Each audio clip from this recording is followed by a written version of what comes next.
I can tell walking in, there's a lot of, how you say, anxiety after that one, ladies. I mean, a little bit of a rough start going on, and then you guys came back to take it at the end. What, in your minds, kind of changed the tempo? Where did you realize, hey, we're back in this and we could dominate? I mean, it could be each of you taking your turn with it. You don't have to do. Well, I always feel like we didn't have a good start, but we were always like a fighting team. So like we're never gonna give up. Like I knew that coming to this game that we're not gonna give up. We're gonna give a fight, and that's what we gave today. I feel the same. We always, I mean, when we're down, we know that our third and fourth quarter is our best quarters. I mean, we're getting better at starting in the first half, but we're wanting to fight back when we're down. We're just not a give-up team. We fight through everything. Adversity, we've seen a lot of adversity over the couple of years. So with the return team, the advanced returners, we know like when we fight, we play defense. The outcome is always great. Yeah, so you mentioned fighting. I mean, the way that it's set up, you had the late ball where we tried the one-on-one and that didn't go the way, and then they came back, scored in the paint on what was, to their credit, an excellent shot. That final play, what was it either of you guys saw that set that up? I mean, Diamond, you were the one that hit the shot, and to walk us through it. Abe wrote it up, and she didn't even execute it. So I mean, my team believed in me, so that was the biggest thing. I mean, she could have ran it for anybody, but they trusted in me to run it. And I mean, I executed it. I mean, it was just so much joy seeing it go in. So I mean, I don't know what to say. It's just exciting when it went in. Definitely was. Tay, late in the game, you started to come on and really kind of change the momentum in the second half. What in particular did you really see, or what was it that kind of charged you in there? Nothing really. I just came out like, oh, I got to be aggressive. Like that's like what I do. Mm-hmm. Like driving to the basket, drawing fouls. So once I did that, I had to knock down my free throws, and those were like big free throws. So that's what I did. Team had 12 fouls overall. You know how important that was that to Sorry. Not Okay. we got you. We got you.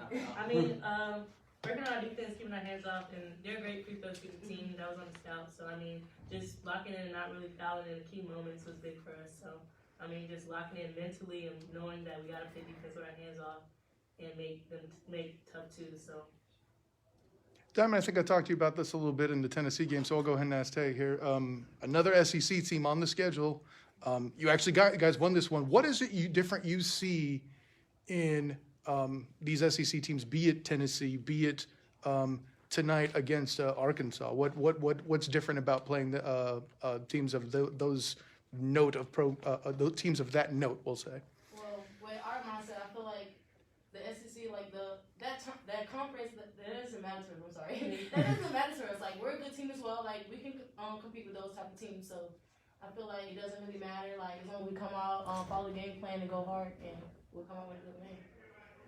A tough road stretch coming up, 3 games, and you have a home game a month from now, and one of those games on the road, it's a number 9 Iowa Hawkeyes team. You know, what's your philosophy going on to the road this year?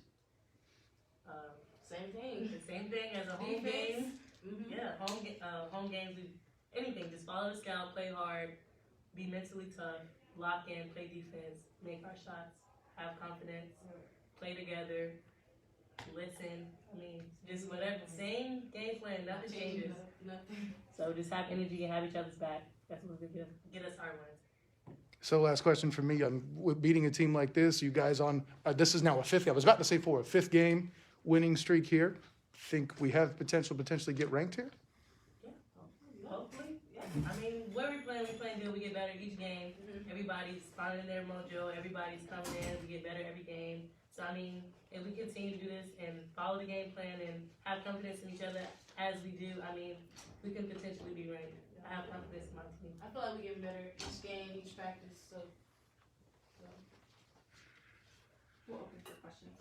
So the Diamond says you drew it up. What did you see then at the end of the game? Well, obviously, the whole team wanted the ball in Diamond's hand, for sure, because Diamond can really draw fouls.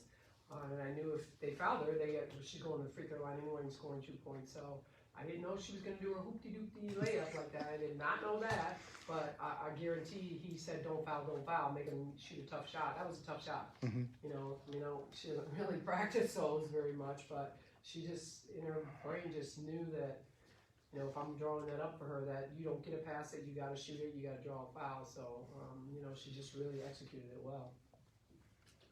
So Arkansas scored a season low of 51 points. Mm-hmm. So what was your defensive philosophy going into the game? Well, like the player said, I mean, nobody scored over, you know, 40.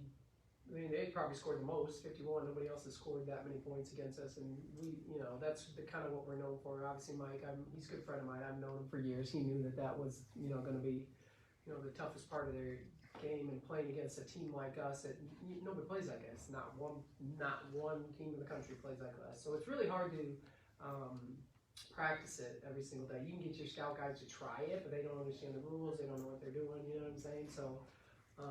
You know, I mean, that obviously was one of our goals. We wanted to have 2 single-digit quarters, and we only got 1.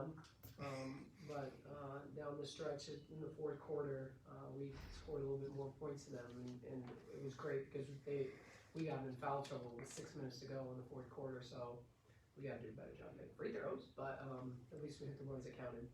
Yeah, it started out 4 for 8 and finished with a definite improvement within the game. But, you know, I'm looking through it. Didn't really have a chance to ask you about it because I wasn't in Mexico with you. But whether it be against Belmont, be it against USC, or any win between here and tonight's, what free throws are huge for you guys. How does that kind of work into your central philosophies? I mean, this is just part of playing tough basketball, right? Yeah, I mean, I always say just, you know, first 5 minutes of every quarter get to the foul line. Like, let's be aggressive. Let's go in there. Like, post, draw fouls. Like, time to get to the rim, you know. And then once you can do that, then it's easier to score because people can't play as tight. They can't get their hands on. They know that, you know, we're getting ready to go to the free throw line. So, I mean, I just think offensively how we play too. I mean, we don't play pretty basketball. I think a lot of teams in the country play pretty ball. I call it pretty ball, where everybody just stands on the perimeter and shoots. We don't play like that, you know. And I think that's what makes us good and different. I mean, we drive the ball to the basket hard. We, you know, set a high on-ball screens. You got to continue to hedge those. You know, the person guarding the ball has to get around those. I mean, it's a lot. We do wing on-balls, high on-balls. We just continue to really grind it out, you know. And obviously we hit some threes. We hit, Tay hit that big one. That was a big 3, Yeah. you know, that she hit. But, you know, we just think we play different than everybody, and it's very hard to prepare for us. Destiny had 13 boards on the game. You know, how awesome was it to get Destiny going throughout the game? Yeah, she had 5 offensive rebounds, which is big. I mean, that's what Destiny likes to do. Diamond loves to draw fouls. Destiny loves to rebound. We would like Destiny to start thinking about scoring a little bit more because she's super strong, right? But she's like, I don't know who that person is, that she's going to help her team win with what she's good at. Like most people don't want to do that. Offensive rebound and defensive rebound, like that takes work, right? But she knows that that's her job, and she does not, which is very unselfish of her, care that she shoots the ball at her, which is crazy. That's every school in the country, every player wants to stand there and shoot and get their numbers, right? Destiny doesn't really care. She wants to get her rebounds, and she wants Liz to shoot so she can get a rebound. She wants Moss to shoot so she can get a rebound. She wants Brittany to shoot so she can get a rebound. Like, that's how Destiny thinks. So, you know, every game she's getting, I wish she could score more because then she get double-doubles every game. But every game she gets double rebounds all the time. She's impossible to box out. So you guys did have a little bit of a slow start, gave up, I think it was 20 points off of turnovers. Was there something special that they did, or was it just trying to get the tempo under control? What was it in particular?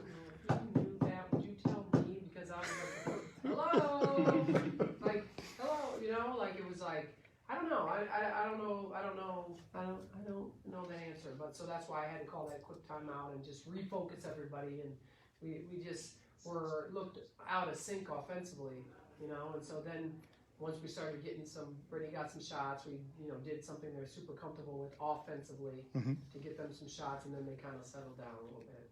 Anything that you can share that you told them during that reconfiguration there? What do you want to run? Because you look uncomfortable. Like, we have billions of plays, and so they told me what it was. They want to run this play, this play, this play. And I said, okay, let's run it, but you got to run it well, right? And I think it was hard, too, because we were running stuff, and Tate was wide open. That was just, she didn't like that, right? So she was wide open, and, like, throwing her the ball, and she was like pausing, waiting for somebody to come. Nobody came, and so she was shooting it. So it was her that was out of sync too. What would you say is the main focus going on the road for the next 3 games? I mean, every game we get them really focused for different teams and how they play us. I mean, I think Cancun, it wasn't fun for us as coaches because then you had to refocus them because, you know, the beach and the ocean and woo, all that was fun, and then we had, you know, some big time games. So I think those 2 games really prepared us because the first game they played like this team, threes, Idaho State, and then we played against USC, and they were all big, all power, all everything, you know. So we've played like so many different types of teams right now that I'm super excited about. So I just feel like defensively, like we can play anybody. It's just going to be offensively now. How are they going to guard Diamond? Are they going to double her on all-ball screens? Like that's the biggest thing. So then Lish needs to step up. How are they going to guard Moss? Like they didn't double Moss and Britt today, you know. So that was exciting for us. Like then they could score, they could do different things. So every time we go on the road, we got to kind of look at the scout and, you know, see the first 5 minutes of the game how they're going to guard us. Are they doubling Britt? Are they doubling Moss? No. Are they doubling, you know, the on-ball screen? So it takes about 5 minutes for us to figure out what the other coach's game plan is because everybody kind of guards us different. So we just have to prepare for, I don't even know who's next. Mercer. Gotta prepare for them. And So- no letdowns. We do not care about the name of the shirt. She's a really good coach. She actually played with me at Georgia, the head coach at Mercer. So she's a good coach. So this being the 5th win in a row, your only loss, a close win to Tennessee, and if I remember correctly, you kind of felt like you had opportunity to get that one as well. But how you feel about the concept of this team possibly end up getting ranked? I don't know. I don't think we really try to focus on that stuff. I mean, that's sorry, a lot of politics. It'd be great, but I don't want them to ever think like that. We play the best when we're the underdogs.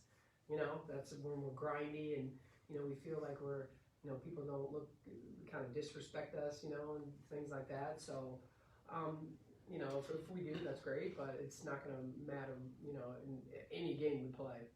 Yeah, and the last one, for me at least, the schedule again, so much trouble scheduling, and that was an issue. So hard. Yeah, you mentioned that during the media day, and you know this series of. I mean, it's hard. I mean, just preparing for every single game, it is hard. I mean, because we're playing really good teams. Princeton's really good. I mean, Iowa's obviously clearly really good, and this team's really good, and Tennessee's really good. I mean, we haven't had a game where the teams aren't like tough. Iowa State was tough. They played hard. I mean, we're playing a lot of games where the coaches are phenomenal coaches, you know, and so which is great. And it's just, you know, obviously our coaches prepare really well with the scouting reports, but I mean, it's really hopefully going to help us when we go into conference play.